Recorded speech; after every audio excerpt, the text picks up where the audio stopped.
Welcome to YOUCANIC. In this video we're going to show you how to check the brake fluid level on a Mitsubishi. So the first thing you need to do is pull the hood release underneath the dashboard on the driver's side and make sure your parking brakes are engaged. And you come here, the hood should pop up on its own, but if it doesn't, just slide your hand under it and lift it up, and then right here there's a little lever. You got to push that to the side and then lift.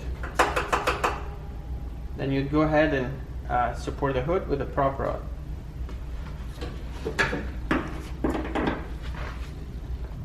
Now here we're in the engine bay.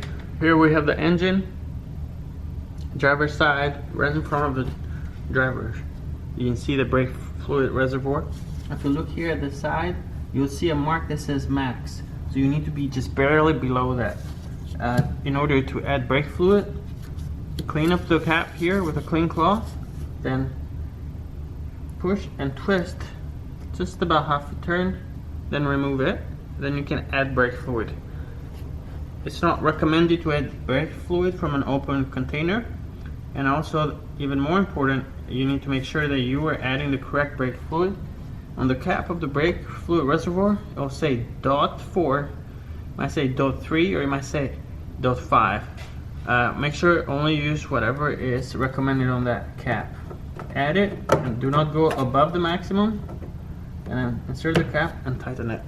That's it. Thank you for watching.